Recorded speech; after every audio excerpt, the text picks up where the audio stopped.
Alright, so today I'm going to teach you stoichiometry.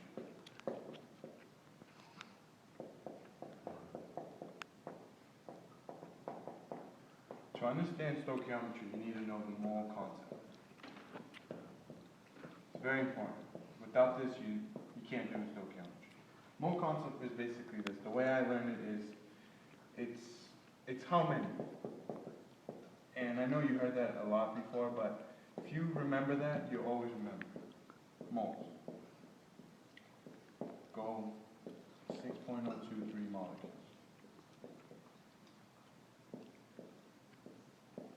Goes to 1 gram. AMU. So grams or mole. Right there is how I remember moles. You always get, everything always goes through moles. Kind of like an airport. You gotta go through moles. Always. Why is moles important? Because do moles need. To do stoichiometry, you need to do moles. And just remember that. Always remember that, gram and mole. Okay, basic idea of stoichiometry is this.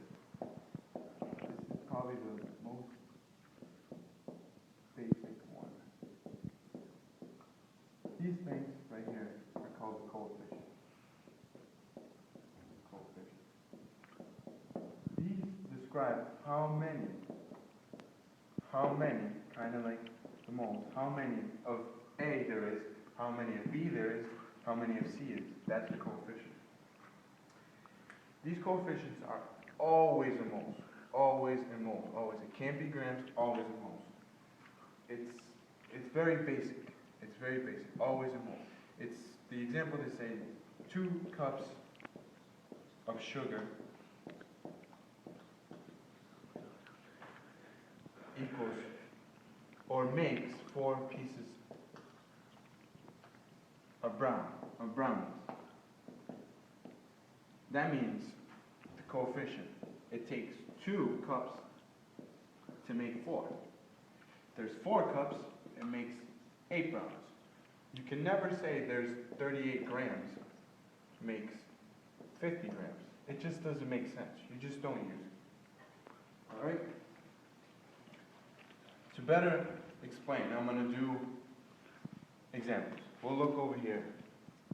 First example says, gives you the equation, it's given.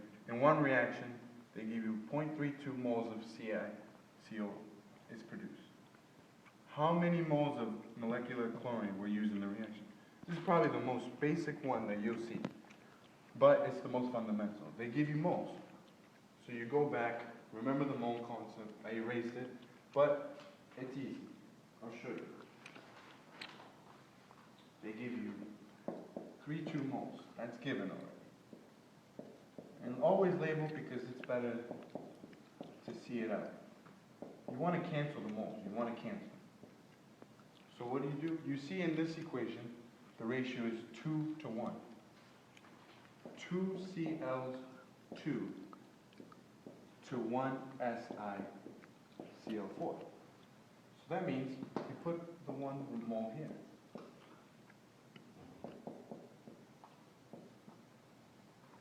The 2 moles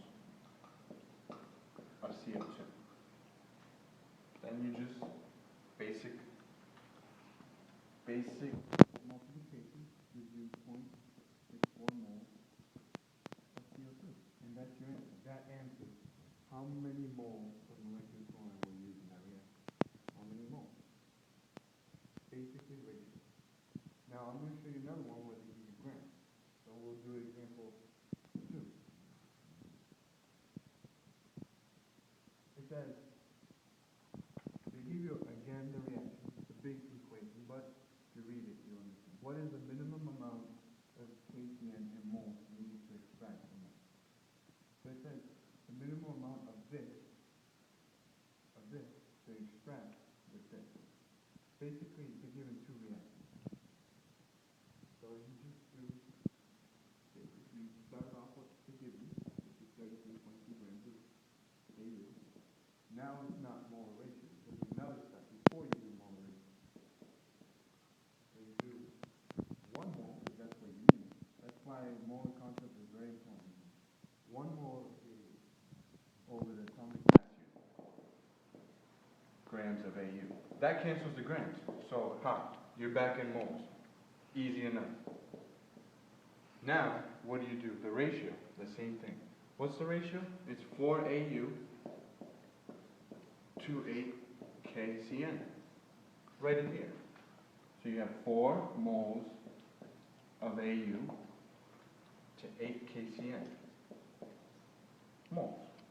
Forgot to put it there, but, that gives you 0.337 moles of KCN. So it tells you moles, you got it, the moles. But if it said find the grams, you just convert back to grams using the atomic mass. You do 0.0337 moles of KCN over 1 mole, and then the atomic mass and gives you grams. Pretty simple, that's how everything is. Summary, always, summary of how they are is always use the concept. The molar concept, Avogadro's number is important, but you don't need it to fill down. It's 1 gram. If given grams, convert to moles, then the molar ratio. If given moles, just do the molar ratio. That's it. That's pretty much